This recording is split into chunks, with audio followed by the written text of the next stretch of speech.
Bonjour à toutes et à tous, merci d'être là, presque à l'aube.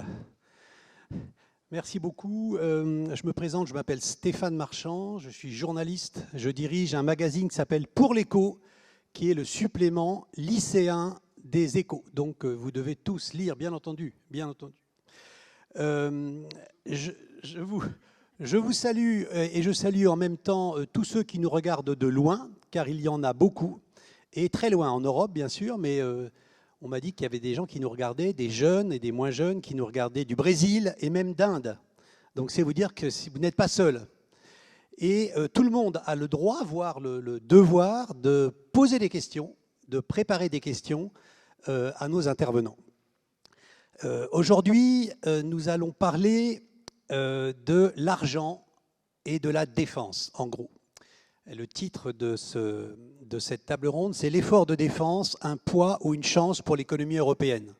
Ça veut dire, en gros, en langage simple, on va dépenser beaucoup d'argent. Est-ce que cet argent va créer de l'argent ou est-ce que cet argent va nous obliger à faire des sacrifices? Et pour répondre à cette question, on a la chance d'avoir trois intervenants très, très, très intéressants. Dorothée Rouzet, vous êtes chef économiste à la Direction générale du Trésor. Donc vous êtes en France une des personnes qui connaît le mieux l'état réel des dépenses publiques. Donc c'est une lourde responsabilité et vous dormez peut-être pas très bien chaque nuit, je ne sais pas, vous nous direz.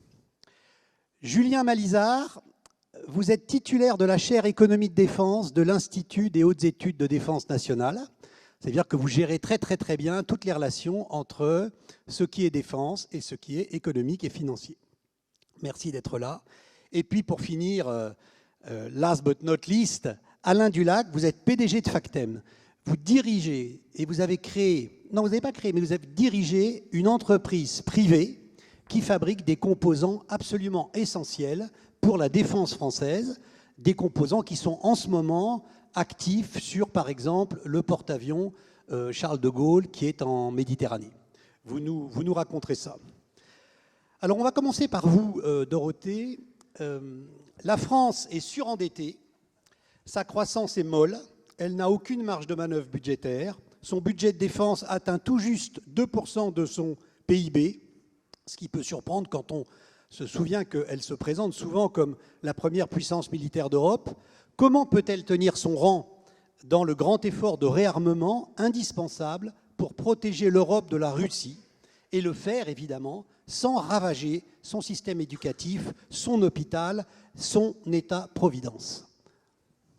Le décor est posé de manière optimiste pour la matinée. Donc, bonjour à tous. Je vais peut-être commencer par donner un peu le cadre dans lequel on se situe. Alors, en termes de finances publiques, la France est un des pays qui a le déficit le plus important d'Europe. On vise pour cette année 5% du PIB de déficit, ce qui demande déjà des efforts, mais qui est évidemment encore un montant important. Et donc, nous nous sommes engagés auprès de nos partenaires européens et de manière générale pour assurer que la dette reste gérable, à revenir sous 3% en 2029. Donc ça, c'est l'objectif, je dirais, de finances publiques, sachant qu'on a des dépenses qui viennent. La défense, évidemment, ce sera le cœur aujourd'hui, mais aussi pour la transition écologique, mais aussi parce que la population vieillit. Donc, il y a des pressions sur la défense à gérer. À côté de ça, l'effort de défense, c'est un impératif dans le contexte géopolitique dans lequel on se situe. On voit bien que les menaces se multiplient et s'accentuent. Et ça a déjà été identifié depuis un certain temps, puisque nous avons augmenté assez considérablement le budget de défense depuis 2017 avec une loi de programmation militaire. La loi de programmation militaire qui est actuellement en vigueur, elle commençait en 2024, avec pour objectif d'avoir doublé en 2030 l'effort des défenses en un peu plus d'une dizaine d'années en montant. Donc, qu'est-ce que ça veut dire concrètement? Ça veut dire que l'année dernière, on a dépensé un peu plus de 2% du PIB en défense. donc dans les budgets militaires. Alors on peut se dire, tiens, pourquoi seulement 2%? Enfin, il faut savoir que l'Union européenne, ça a beau être un objectif qu'on a affiché depuis longtemps, la France est autour de 2% depuis un moment, l'Union européenne en général était en dessous. Donc les autres pays, je dirais, rattrapent, mais nous, en termes de capacité, ça fait quand même des années qu'on investit aussi plus que les autres. Ensuite, pour cette année, le budget de la défense, il sera d'environ 57 milliards d'euros, c'est-à-dire 13% de plus que l'année dernière. Et avec, par rapport à cette programmation qui avait été faite pour donner de la visibilité, une augmentation encore de 3,5 milliards de plus cette année que ce qui était prévu, vu les menaces qu'on connaît. Donc on devrait arriver à 2,6% du PIB en 2030. Et je vais m'arrêter là avec les chiffres pour un vendredi matin. Donc ensuite, comment on paye pour tout ça? Évidemment, c'est pas facile. Et ça va demander des choix politiques, des choix budgétaires. C'est un peu ce qu'on a fait cette année. Si on regarde les crédits de tous les ministères, en gros, on a tout gelé pour la plupart des ministères, enfin dans leur ensemble. Donc les budgets en euros sont à peu près les mêmes que l'année dernière, sauf pour la défense où ça augmente. Ça veut dire que tout le monde fait des efforts pour financer l'augmentation de budget de défense. Et ça va être ce qu'il va falloir faire dans les prochaines années. Je pense qu'on ne peut pas dire que ça va vouloir dire ravager le modèle social, etc. On est quand même le pays qui, en termes de dépenses publiques, dépense le plus en Europe. Donc il y a de la marge pour aller chercher de l'efficacité dans les dépenses, regarder en fait dans toutes les politiques publiques, est-ce que cet argent est bien dépensé, est-ce qu'on peut faire aussi bien avec un peu moins, et ça va être un travail de longue haleine si on veut pouvoir financer, encore une fois, non seulement la défense, mais aussi la transition et le vieillissement. J'ajouterais à ça que ça va ensemble au sens où quand on veut être un pays puissant, il faut être un pays crédible, y compris sur le plan budgétaire. Quand on parle à nos voisins européens, si on ne tient pas nos finances publiques, on est un peu moins crédible. C'est vrai à l'étranger aussi. Donc en fait, quand on pense la puissance, il faut penser la puissance dans toutes ses dimensions. Et ça va aussi avec le fait de savoir tenir ses finances publiques et d'avoir des marges de manœuvre si on en a besoin. Et le dernier point, c'est que si on veut justement que tout ça soit soutenable budgétairement, il faut aller chercher l'impact économique le plus important qu'on peut avoir de ces dépenses de défense sur notre économie. Et je pense que ça va être l'objet aussi de cette table ronde. Merci beaucoup Dorothée. Julien, pendant très longtemps, l'Europe n'avait pas trop à se préoccuper de sa défense parce que la défense était assurée par les Américains.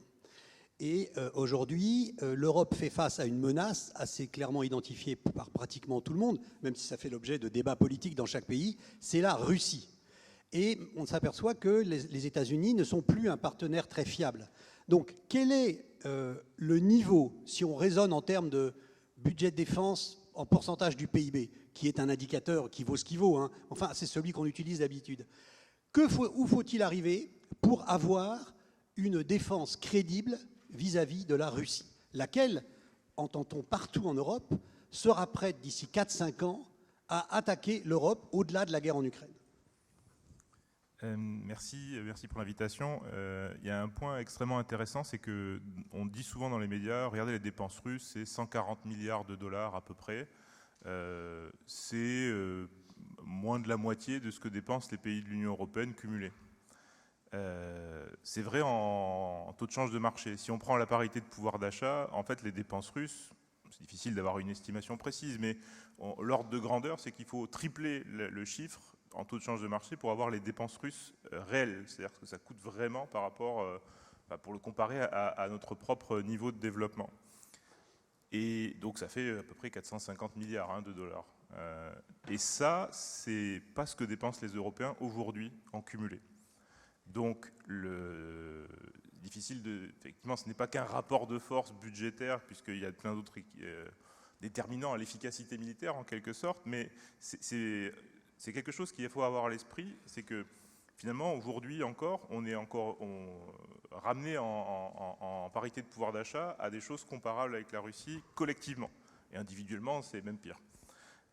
Ça, c'est le premier point. Deuxième point, l'an dernier, au sommet de l'A Haye, qui est le sommet de l'OTAN, qui était le sommet de l'OTAN dans le passé, il a été décidé que les pays de l'Alliance devaient dépenser non plus 2% du PIB, qui était le standard qui s'appliquait depuis une vingtaine d'années, mais 3,5% du PIB, voire même 5% si on inclut d'autres types de dépenses pour la défense civile, pour le faire de manière très, très brève.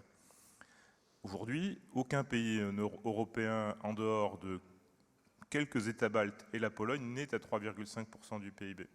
Donc il y a effectivement un niveau d'effort de défense à aller chercher pour atteindre ce seuil. Ce seuil, il ne sort pas d'un chapeau en fait magique. Hein, c'est cohérent avec un certain nombre de choses historiques. C'est cohérent avec ce que, par exemple, la France dépensait en moyenne durant la guerre froide. On était à peu près à 3,5% du PIB, et post-guerre froide, on est plutôt 2, voire même en dessous de 2. Hein. On part de 1,8 en 2014, donc on voit qu'il y a eu un réarmement en France, mais qui a été assez lent. Et ce qui est extrêmement intéressant, à mon avis, sur la période actuelle, c'est que post-guerre froide, la défense a toujours servi de variable d'ajustement dans les choix budgétaires. Ça a été très clair en France dans les années 90, par exemple, quand il a fallu préparer l'introduction dans l'Union européenne, enfin dans la monnaie unique. Il y a des efforts budgétaires qui ont été sacrifiés dans la défense pour financer d'autres postes ou réduire le déficit. Et aujourd'hui, on voit que depuis 2022, globalement, cette perspective change. Les enjeux stratégiques, la menace russe, tout ça fait que la défense devient une priorité en termes de politique publique, ce qui n'avait pas été le cas, on va dire, sur les 30 dernières années.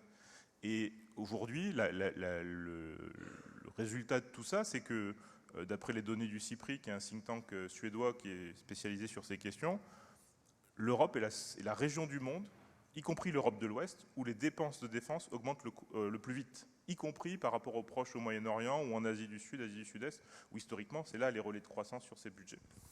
Donc ça, c'est un élément quand même qui est extrêmement intéressant. Et globalement, ce qui est à mon avis le point essentiel par rapport à ça, et ça a été un petit peu évoqué, c'est comment on fait pour financer ce delta de points de PIB à aller chercher pour atteindre ce 3,5.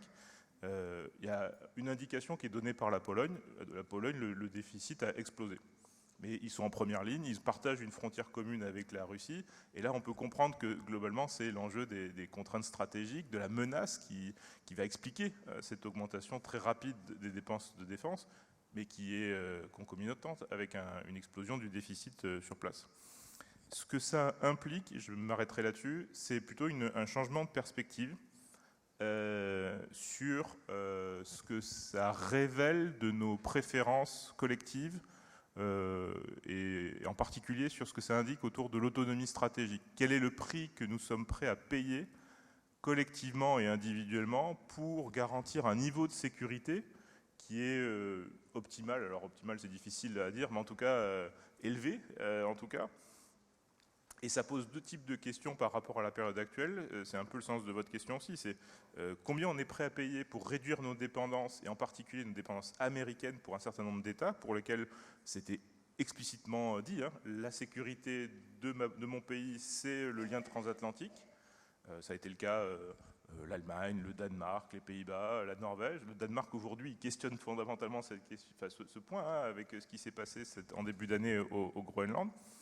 Et puis, il y a une dimension industrielle à cette question, c'est que, en fait, si on veut être autonome, il faut penser une chaîne de valeur militaire. Sur l'industrie de défense, on voit qu'on est très fort sur la production finale d'équipements. Qu'est-ce que ça implique sur les composants? Qu'est-ce que ça implique sur les matières premières? Où là, pour le coup, les Européens sont absolument pas, sont très mal positionnés. Et donc, ça demande finalement, à mon avis, c'est ça le point essentiel de la période, de réhabiliter un peu le rôle de l'État stratège pour pouvoir détourer ce qui est vraiment stratégique, de ce qui est vraiment important, et des choses pour lesquelles finalement une forme de recours au marché peut être optimale. Okay. Oui, merci beaucoup. On reviendra, vous utilisez souvent l'adverbe collectivement, qui a tendance à masquer le fait que cette collectivité n'existe pas dans l'analyse du risque. Quand on va dans chaque pays, le risque est défini de manière très très différente, et la capacité à fournir des efforts pour lutter contre ce risque est également formulée de manière différente. Donc cette collectivité dans laquelle on vit, hein, elle est quand même très fragile. Enfin, en tout cas, on reviendra là-dessus. Alain, racontez-nous d'abord un petit peu en détail ce que fabrique Factem, et ensuite on se posera la grande question, parce que l'effort de défense, ça veut dire fabriquer des armements, très largement, pas uniquement ça, mais très largement. Et pour fabriquer des armements, il faut qu'il y ait des entreprises qui les fabriquent, et que donc il y a quelqu'un qui commande. Et là, en général, ça se grippe un peu. Commencez par nous dire que fabrique Factem. Oui, bonjour à tous.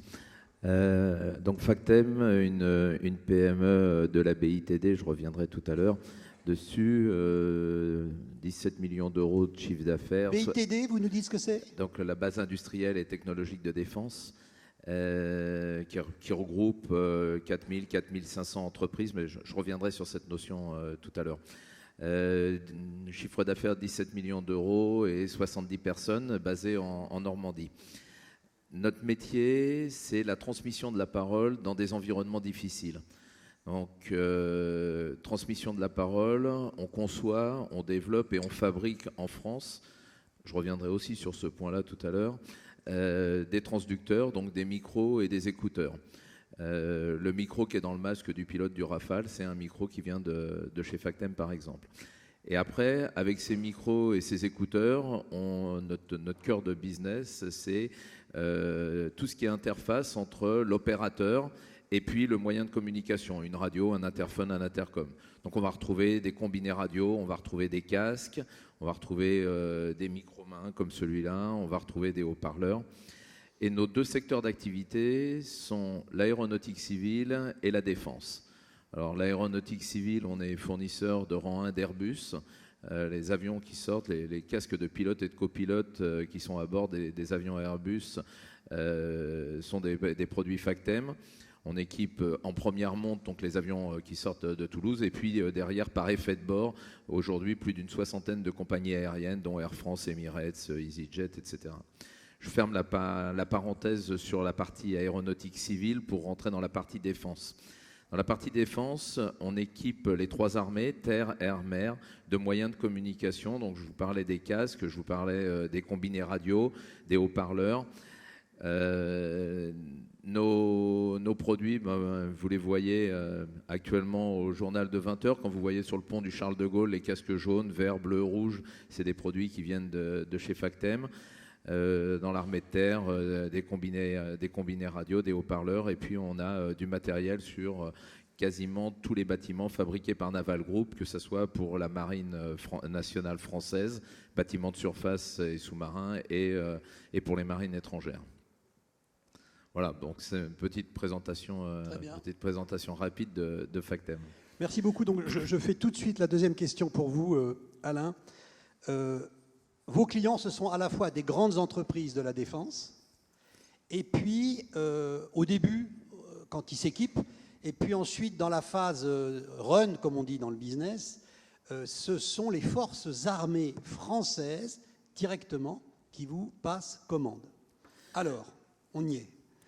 Est-ce que l'évolution des commandes vous donne l'impression, soyez honnête, vous donne l'impression de correspondre à un véritable effort de défense? Alors effectivement, on est fournisseur de rang 1 des grands, donc Thales, Safran, Airbus, Naval Group, voilà, les Dassault bien sûr, des grands donneurs d'ordre. Quand Thales par exemple vend une radio, il vend une radio avec un combiné, donc le combiné est fourni par Factem. Puis derrière, une fois que la radio elle est utilisée dans les forces, que ce soit des applications pour l'armée française ou pour des armées étrangères, on est quand même un acteur, globalement, à la BITD, on est un acteur principal dans un environnement mondial. Donc on a une forte capacité à exporter nos matériels. Et ben derrière, cet accessoire-là, il vit et il est remplacé régulièrement. Et donc, c'est effectivement les forces, que ce soit les forces françaises ou des armées étrangères, qui nous repassent des commandes. Alors maintenant, on arrive à la question qui est, je dirais, assez récurrente depuis maintenant 3 ans et demi, depuis que le politique, au sens large du terme, nous a dit, bon ben voilà, maintenant il faut réarmer. Alors réarmer, pourquoi d'abord? Parce que je pense que ce qui est essentiel, c'est de connaître la cause. La cause, c'est qu'aujourd'hui, on a une attrition dans les forces, une attrition de matériel très importante. parce que beaucoup de matériel a été transféré en Ukraine, et je ne rentrerai pas aujourd'hui dans le débat, est-ce que c'est bien, est-ce que c'est pas bien, enfin, c'est pas ça le sujet, ça a été transféré en Ukraine, et donc aujourd'hui, les forces ont besoin de se rééquiper. Donc de se rééquiper, ça veut dire pour l'ensemble de la BITD. Donc la BITD, 4500 entreprises, je vous ai donné quelques noms des 10 premiers là. Et puis derrière, énormément d'ETI et de PME. Ces ETI et ces PME, contrairement aux grands groupes qui peuvent avancer sur leur lancée pour développer des nouveaux programmes, ces ETI et ces PME, pour pouvoir fonctionner, elles ont besoin de commandes. Alors, en fait, une PME de la taille de Factem, pour pouvoir produire, voilà, demain matin, pour pouvoir produire, qu'est-ce qu'il faut ? Il nous faut 3 choses. Il nous faut un outil de production qui soit capacitaire. Donc aujourd'hui, on a un outil de production, on a des machines qui nous permettent de délivrer un certain nombre de produits par mois. Et voilà, on a un outil. Il nous faut des ressources humaines, c'est-à-dire des personnes formées pour utiliser l'outil et pour produire. Et puis il nous faut de la matière première, c'est ce qu'évoquait tout à l'heure Julien Maïza. L'outil, globalement, je parle pour la profession, l'outil de production, on l'a.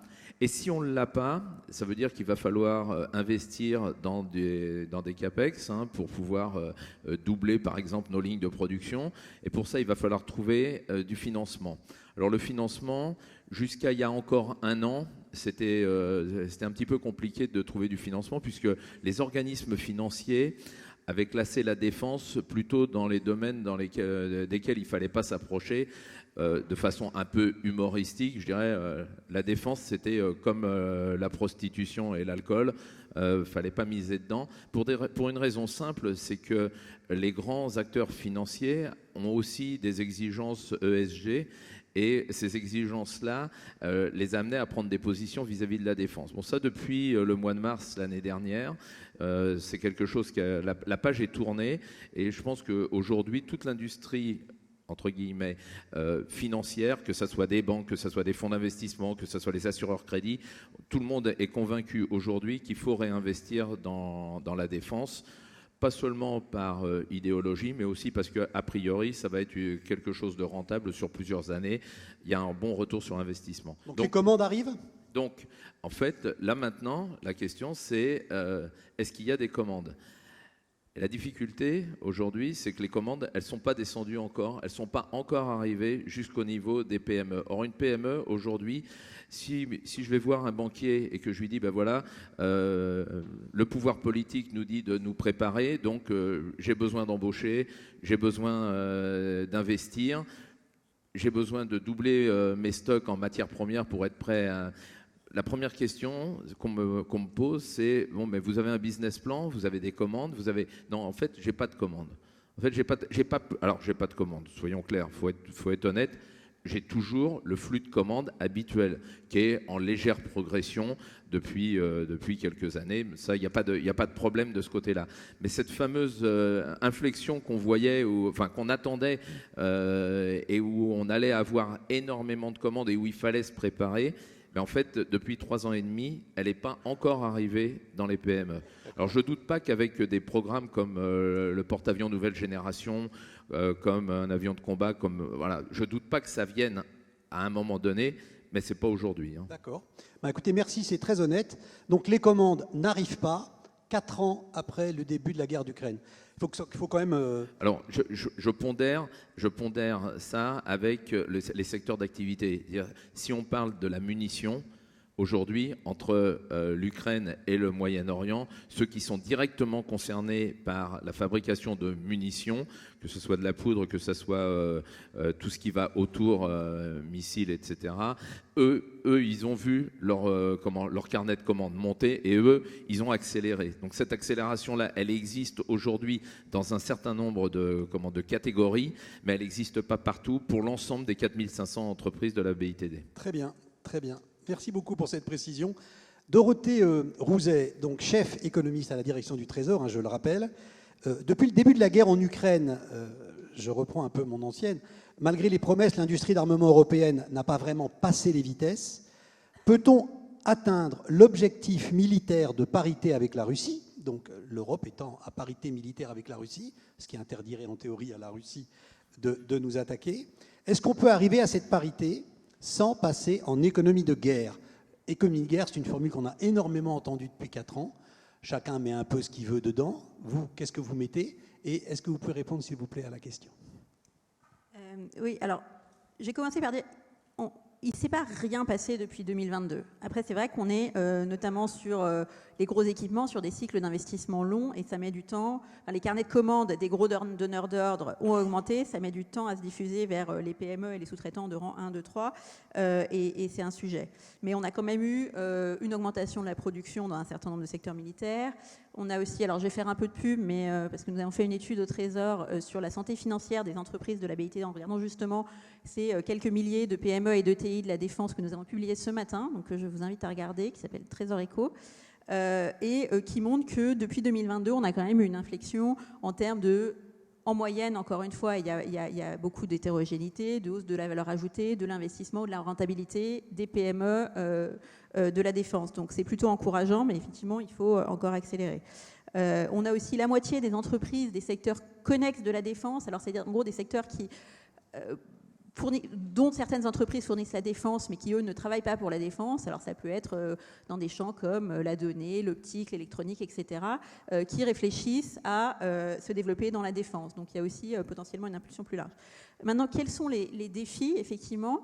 Alors, moi, j'aime pas trop le terme économie de guerre pour un pays qui n'est pas en guerre, en fait, parce que en gros, ce que j'appellerais économie de guerre, c'est le fait de vraiment réorienter tout l'appareil productif, la capacité industrielle, les compétences vers la production militaire. C'est le cas en Ukraine, mais en Ukraine, ils sont à 34% de leur PIB en dépenses militaires.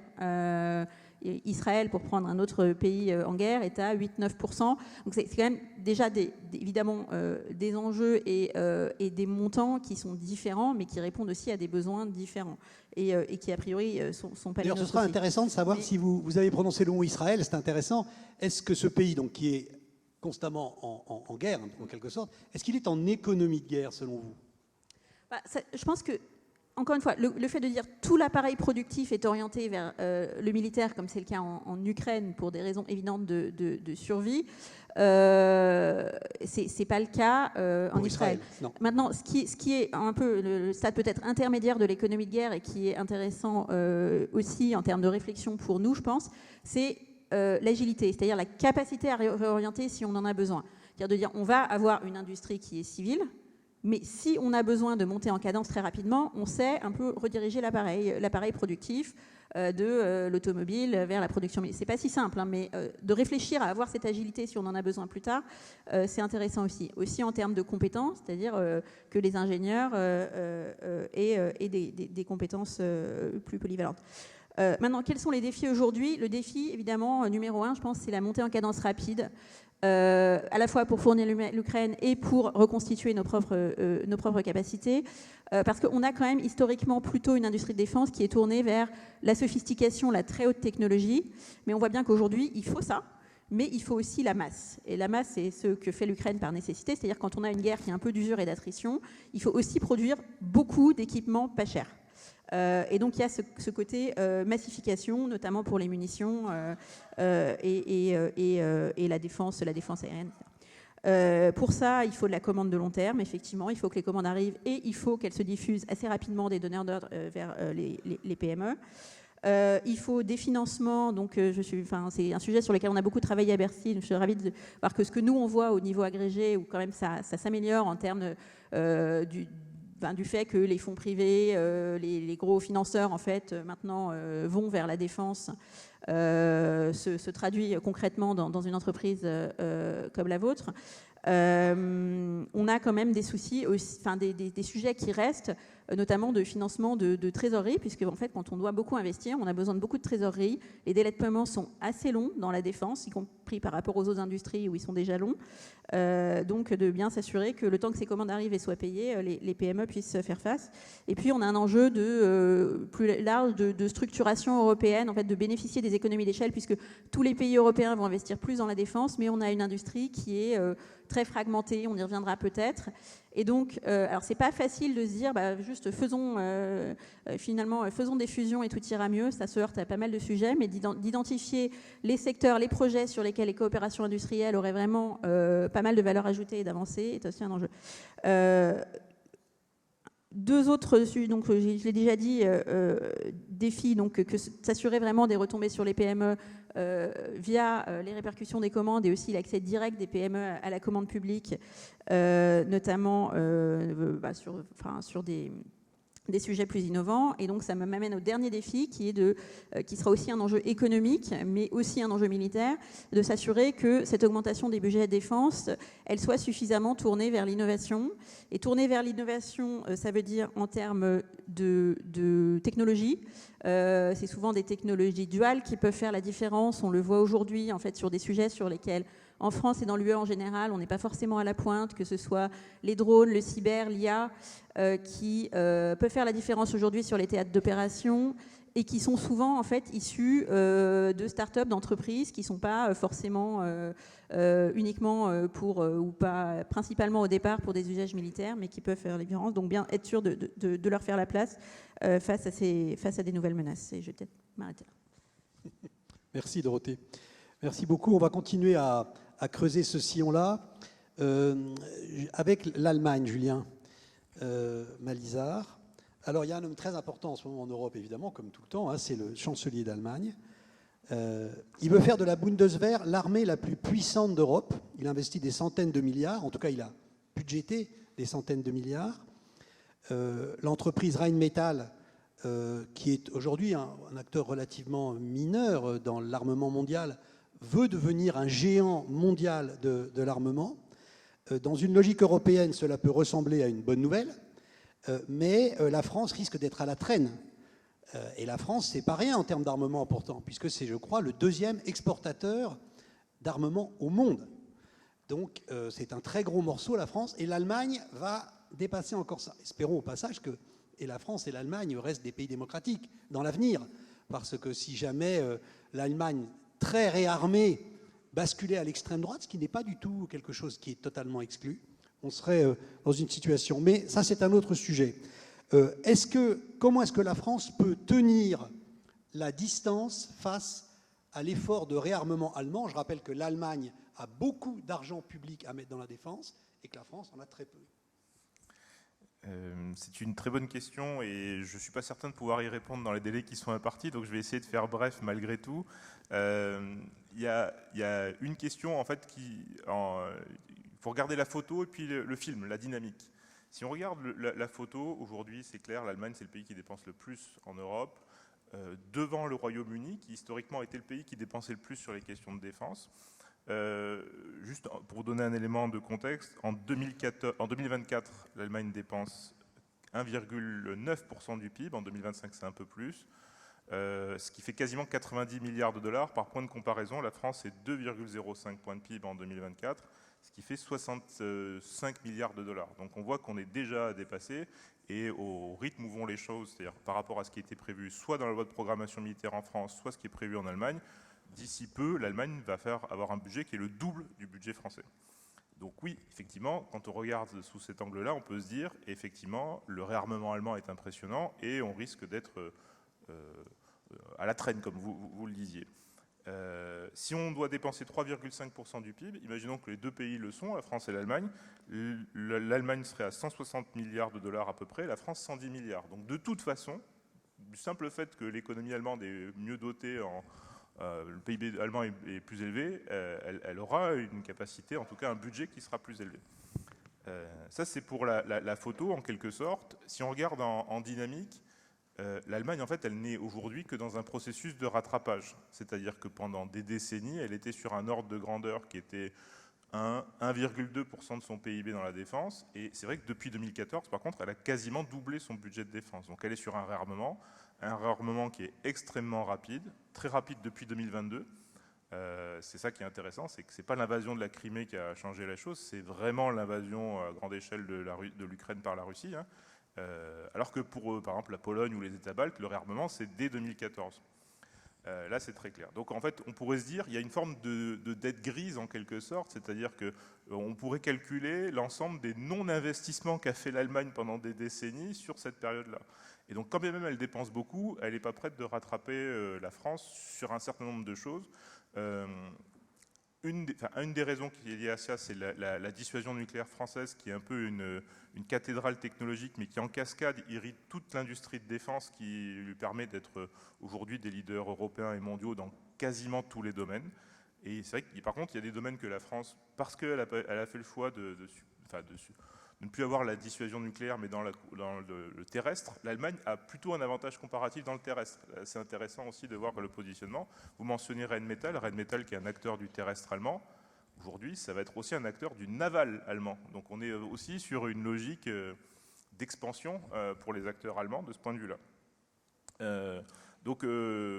Ça, c'est un point important de voir cette dynamique. Et puis, c'est pas parce que vous dépensez beaucoup que vous dépensez bien. Et je pense que c'est un point, c'est peut-être moins vrai maintenant, mais en 2022, il y a eu une espèce de frénésie d'achat de beaucoup de pays européens, peut-être avec une ambition industrielle limitée. Je pense par exemple à la Pologne avec son contrat qu'elle a signé avec la Corée du Sud, avec l'Allemagne qui a utilisé le fonds alors c'est un nom, je ne suis pas germaniste donc je ne vais pas prononcer le nom du fonds, mais après le discours du chancelier Scholz sur le Zeitenwende, il y a eu un fonds spécial de 100 milliards. Et en fait, on s'est demandé à quoi allait servir cet argent finalement. Et on peut se demander, ils ont dit, on va combler des trous capacitaires. Mais il y a eu un problème de coordination de cet argent à un moment donné. Aujourd'hui, on voit que c'est plus le cas, mais à mon avis, la question fondamentale, c'est pas de savoir est-ce qu'on dépense plus. Oui, tous les pays européens dépensent plus, et c'est très clair. C'est est-ce qu'on dépense plus, mais surtout mieux par rapport à un objectif stratégique qui sera clairement établi. Et comme vous le disiez tout à l'heure, en fait, c'est se préparer à une guerre de haute intensité, à une échéance qui est malheureusement relativement brève, nous disent les services de renseignement. Et ça, en fait, ça nécessite des outils de programmation très particuliers. Et on peut se dire qu'en France, la politique d'autonomie stratégique qu'on porte, en fait, elle protège relativement la France de ça, de faire n'importe quoi. Alors que cette frénésie d'achat où on a un peu fait n'importe quoi quand même dans un certain nombre de pays, je ne dis pas que c'est le cas de l'Allemagne, mais en tout cas, il y a eu des interrogations légitimes, à la fois sous l'angle militaire et puis sous l'angle industriel, sur comment on achète en fait. Merci beaucoup. Alain Dulac, on va revenir vers vous tout à l'heure toujours sur cette question des commandes pour votre entreprise Factem. Donc j'imagine que quand les commandes augmentent un petit peu, on pousse les machines à l'intérieur de l'usine et puis on essaye d'augmenter de 10, 11, 12, 13% la production. Si tout d'un coup vous avez besoin de doubler votre production, là on est dans un autre univers, à la fois industriel, ressources humaines, argent. Si on vous dit vous devez doubler votre production en 1 an, est-ce que vous êtes capable de le faire et vous avez besoin de quoi pour le faire ? Alors, s'il faut doubler la production en 1 an, d'abord l'outil capacitaire, d'abord ce que je vous disais tout à l'heure, pour pouvoir produire, il faut un outil, des ressources et de la matière. L'outil aujourd'hui, chez nous, on tourne en 1,8. S'il faut basculer en 2,8, on va mécaniquement doubler la production. Je parle au niveau capacitaire. Au niveau des ressources humaines, je ne vais pas faire grandes annonces ici sur le secteur automobile, mais malheureusement, il y a aujourd'hui des ressources dans le domaine automobile, et donc on trouve aujourd'hui des ressources pour produire. C'est pas ça qui m'inquiéterait aujourd'hui au premier ordre. Puisqu'on est bien en train de parler de produire et pas de développer des nouveaux produits. Donc, en fait, c'est pas les mêmes catégories sociales, socio-professionnelles. Et donc, on retrouverait assez facilement, je pense, des personnes qu'il faudra former. Donc, on a cette période de formation. Mais dans le cas de l'industrie de Factem, je ne pense pas que ce soit ça le problème. Non, le vrai problème, aujourd'hui, c'est sur les approvisionnements. Je vous donne un petit exemple. Il y a les terres rares et les aimants. Les terres rares et les aimants, ça vient principalement de Chine. Il suffit que la Chine ferme l'alimentation en aimants, et des aimants, vous en avez partout. Nous, on en a dans nos micros, dans nos écouteurs, vous en avez dans tous les moteurs, petits moteurs, gros moteurs, vous avez des aimants. Il suffit que la Chine arrête la diffusion et la vente de ces aimants. Et là, vous mettez l'ensemble de la supply chain à mal. Et je pense qu'aujourd'hui, ça, c'est un des vrais enjeux. On parlait là à l'instant d'Europe. En France, on a la chance d'être capable de fournir aussi bien des bateaux de surface, des sous-marins, des véhicules terrestres, des avions de transport, des avions de chasse. Et en plus, donc on est autonome sur l'ensemble de la conception et du développement de ces produits. Et on a la force nucléaire, comme ça a été rappelé. En revanche, à l'échelle de la France, aujourd'hui, on n'a pas l'ensemble des ressources, matières premières. Donc, l'idée, c'est d'élargir le périmètre et de le regarder au niveau européen. Est-ce qu'au niveau européen, on a l'ensemble des richesses ? On était depuis plusieurs dizaines d'années installés dans une paix, voilà, et on pensait que c'était les dividendes de la paix et c'était très bien, ça allait continuer comme ça. On s'aperçoit aujourd'hui que malheureusement les tensions reviennent et je pense que l'essentiel aujourd'hui là, c'est de s'assurer en termes d'approvisionnement qu'on soit autonome au niveau européen. Encore une fois, au niveau français, ça n'a pas de sens, mais au niveau européen, qu'on soit autonome pour avoir l'ensemble des matières premières nécessaires. Alors, je prends l'exemple des aimants parce que c'est assez symptomatique. Il y a aujourd'hui une filière qui travaille à marche forcée pour réindustrialiser en Europe, en France et en Europe, cette filière d'aimants, trouver des solutions en se passant des terres rares, en imaginant d'autres choses pour pouvoir remplacer les aimants, pour pouvoir être autonome. Donc ça me paraît être quelque chose de très important. Être capable de monter en puissance rapidement, oui, on le sera. Mais encore une fois, aujourd'hui, une PME, elle a ses salaires à payer à la fin du mois. Pour payer les salaires, il faut qu'elle livre des produits et qu'elle soit payée en retour. Et pour ça, il faut qu'on ait des commandes. Si on n'a pas de commandes aujourd'hui, c'est très compliqué, je dirais en avance de phase, de pouvoir remettre des machines pour produire, embaucher des personnes et commencer à la former. Si j'avais écouté en fait le discours ambiant, il y a 3 ans, j'aurais embauché des personnes, je les aurais formées, puisqu'on m'avait dit, voilà, il faut y aller, ça va monter. Et je ne sais pas comment j'aurais pu les payer, quoi. Si je prends l'exemple des stocks, en 15 ans, depuis que je dirige Factem, en 15 ans, la valeur des stocks, elle a fait x5 chez Factem. Le chiffre d'affaires n'a pas fait x5, la marge n'a pas fait x5. Donc aujourd'hui, pour pouvoir livrer à l'heure, on est obligé d'anticiper des pénuries à droite, à gauche, et donc la valeur de nos stocks augmente. Mais ça, c'est pas tenable à terme. Donc ça ne marche que si, à un moment donné, il y a une vraie commande avec des vraies livraisons et des vrais paiements.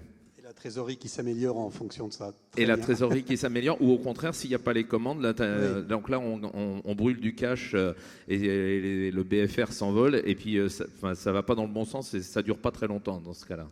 Merci beaucoup. Qui a préparé des questions pour tout à l'heure? Levez la main. Une question là, etc. Je pose encore une question à Dorothée Rouzet et après ce sont vos questions. D'accord. Dorothée, tout à l'heure dans votre première intervention, vous avez dit, c'est vrai, la France n'est pas dans un très bon état budgétaire, mais les dépenses publiques ne sont pas optimisées, alors c'est tout à fait imaginable d'aller gratter dans les tiroirs et de trouver assez d'argent pour financer l'effort de défense. Alors, d'abord, formidable. Deuxièmement, comment vous faites? Dans quel tiroir vous allez chercher l'argent pour réarmer la France et l'Europe? On pourrait faire toute une session là-dessus. Donc, je pense que c'est... En fait, bon, concrètement, si on compare par exemple la France aux autres pays européens en termes de dépenses publiques dans le PIB, je dirais sur tous les postes de dépenses, on dépense plus que les autres. Sur les dépenses sociales, on dépense nettement plus que les autres. Et après, la question c'est, est-ce que vous pensez que la satisfaction des services publics en France est nettement supérieure à celle des autres pays européens? Je pense que quand on écoute le débat public, on a un peu la réponse. Donc on peut se dire aussi, soit on peut faire mieux avec autant, soit on peut faire aussi bien avec moins, mais on n'a sans doute pas trouvé le niveau optimal. Ensuite, alors concrètement, qu'est-ce qui se passe? Au niveau des services de l'État, de la Cour des comptes, qui est indépendante d'autres, on fait ce qui s'appelle des revues de dépenses. Les revues de dépenses, ça veut dire on prend domaine, on fait un peu les politiques publiques, domaine par domaine, au niveau de l'État, mais alors après aussi au niveau de la sécurité sociale, au niveau des collectivités locales, pour regarder l'ensemble des politiques publiques qui s'attachent à un domaine et se dire, au fond, quand on regarde, parfois il y a une multiplicité de dispositifs, parfois ils font un peu tous la même chose, ce qui est pas, voilà. Et pour regarder, est-ce qu'on peut imaginer d'obtenir des résultats aussi bons ou meilleurs en faisant des économies. Donc c'est un travail un peu de longue haleine de fourmi, déjà de chercher. Et ça, ce que ça vous donne, c'est pas encore une solution. C'est un menu d'options qui est ensuite soumis au choix politique. C'est-à-dire que moi, quelque part, je peux vous dire, dans les tiroirs de Bercy, il y a des menus d'options. C'est pas moi qui décide, je ne suis pas élu, je ne suis pas ministre, donc je ne vais pas vous donner la solution parce que c'est pas moi qui vais décider. Je ne suis pas parlementaire non plus. Donc ensuite, c'est des questions de choix politique et de priorisation politique de domaines qui peuvent varier selon les groupes politiques. De courage politique. Et de courage politique aussi. Mais je pense que ensuite de dire, est-ce que vous allez plutôt vouloir économiser sur les dépenses sociales ou sur les dépenses locales ou sur les dépenses de politique d'aide aux entreprises. En fait, ça, c'est un débat politique, en un sens. Depuis 30 ans, on économise sur les dépenses d'armement, précisément. C'est ça, donc ça va être l'inversion du... Mais je pense que l'idée, en fait, c'est pas de dire on va tailler très fort dans une politique publique, mais plutôt, en fait, d'aller faire ce travail de fourmi, de se dire cherchons plus d'efficacité un peu partout et dégageons des marges comme ça. Merci beaucoup. Alors, les questions. Donc, est-ce qu'ils sont... Madame.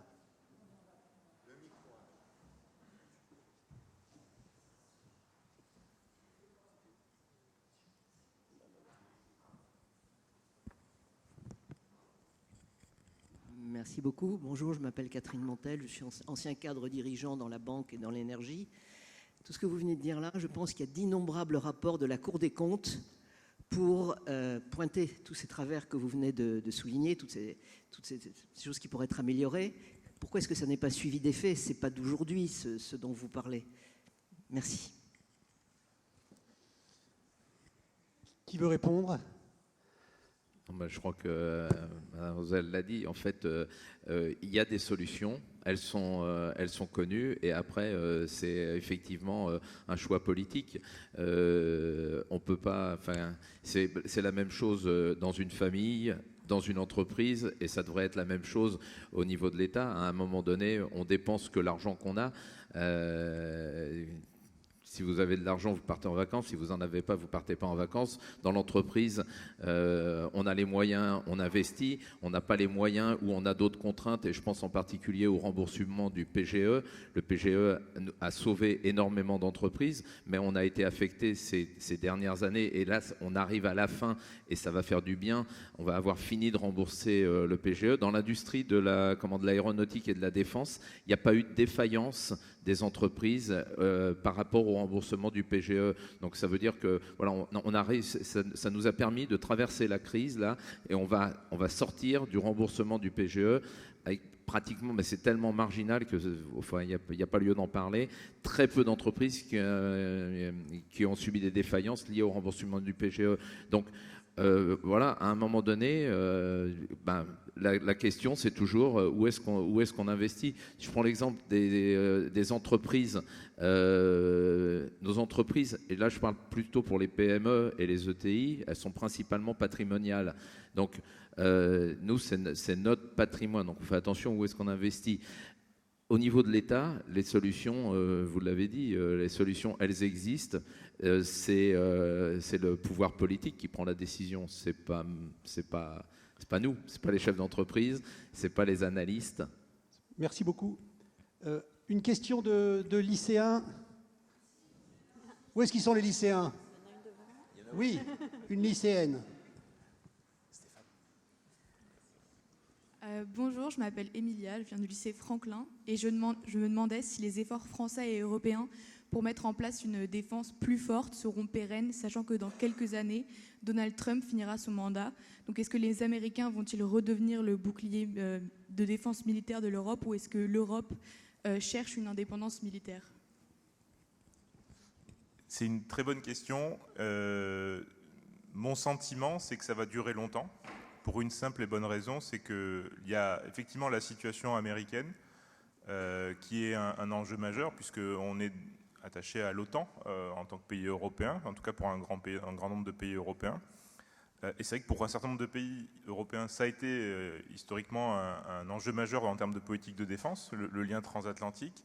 Aujourd'hui, il y a des doutes mais les doutes américains, ils existent depuis 2012. Barack Obama avait déjà dit à l'époque, la menace c'est la Chine, c'est plus la Russie.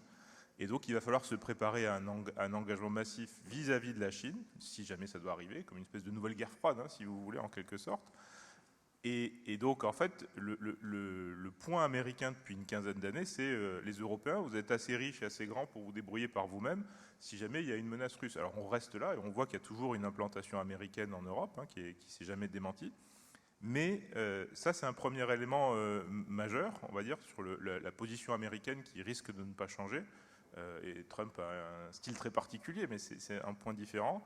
Et puis, il y a un deuxième aspect, peut-être là aussi structurel, c'est la Russie a clairement dit, elle le dit depuis très longtemps, mais là elle est passée à l'acte, que l'Europe et l'Union européenne est une menace à sa sécurité. Et Vladimir Poutine est un peu président à vie, alors je ne sais pas jusqu'à quand il sera président, mais on voit qu'il est là depuis presque 25 ans maintenant, enfin plus de 25 ans maintenant.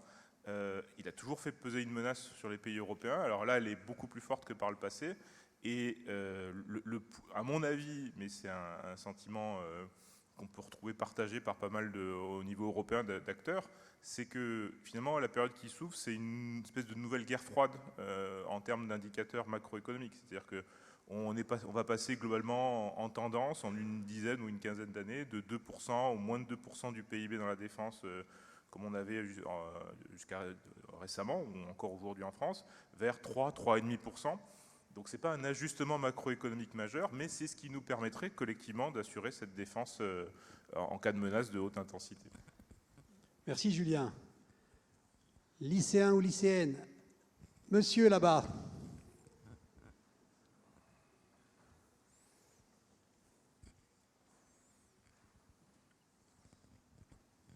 Bonjour, je m'appelle Samuel, je suis lycéen au lycée Turgot.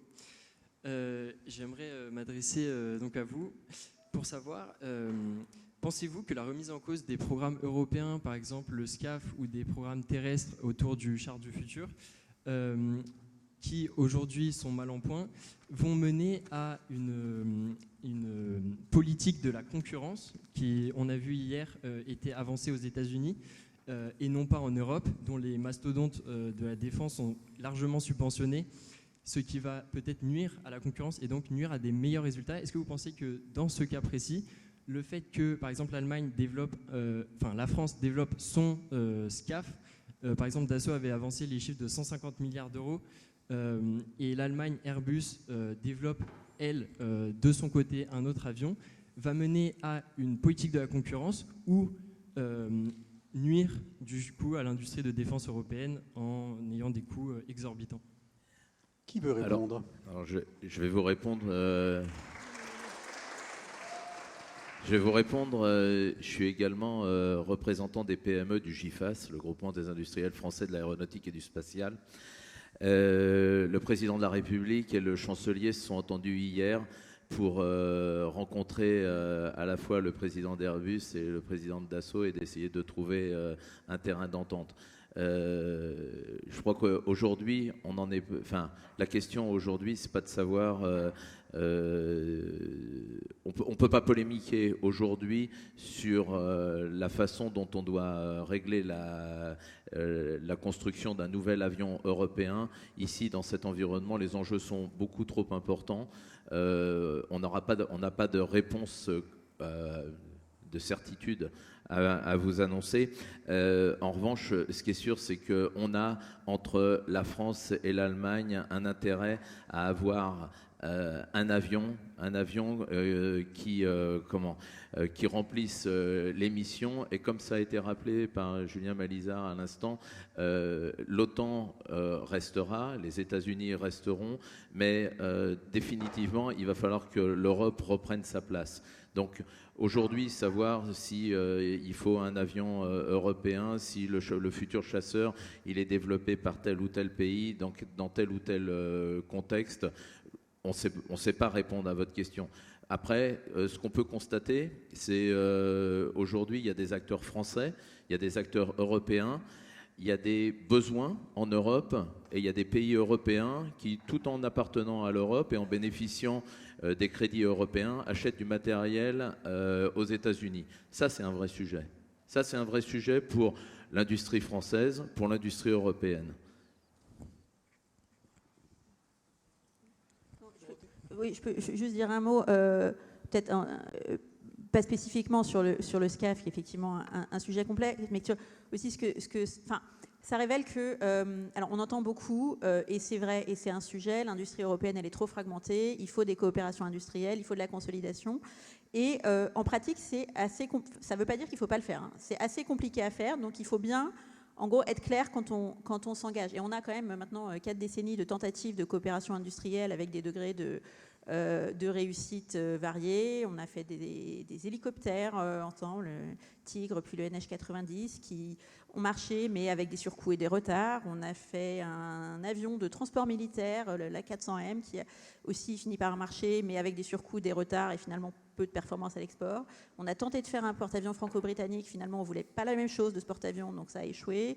Il y a eu des coopérations réussies, comme MBDA, qui est une entreprise qui est issue de fusion. Donc, et en fait, quand on tire les leçons, ça nous dit effectivement la consolidation, c'est une bonne idée pour tirer parti ou pour les coopérations industrielles plus largement, pour tirer parti d'économies d'échelle, parce qu'on a quand même besoin aussi d'interopérabilité opérationnelle. Si on veut faire des opérations ensemble, c'est bien d'avoir des matériels compatibles, parce que ça nous rend plus autonomes et probablement moins dépendants quand on arrive à développer, donc moins dépendants de l'étranger, au moins au niveau européen. Mais il y a des risques de blocage politique. Chaque pays est quand même attaché à son industrie nationale. On a souvent cette idée de logique du juste retour qui dit il faut avoir un bout d'industrie dans chaque pays. Alors des fois c'est complémentaire, des fois ça veut dire on va dupliquer, on va avoir des coûts de coordination énormes, donc il faut bien réfléchir au départ. Et quand on voit les projets qui ont marché, en fait d'abord ils doivent partir d'une volonté politique commune, c'est pas juste des logiques de marché, c'est au niveau vraiment des États, des gouvernements, des chefs d'État, il faut une volonté politique. On a pris en compte nos enjeux de souveraineté, on a pris en compte nos enjeux industriels, et on veut faire ensemble et on décide d'y aller. Ensuite, il faut s'être accordé sur les besoins opérationnels et si possible avoir plutôt des capacités industrielles complémentaires que dupliquées.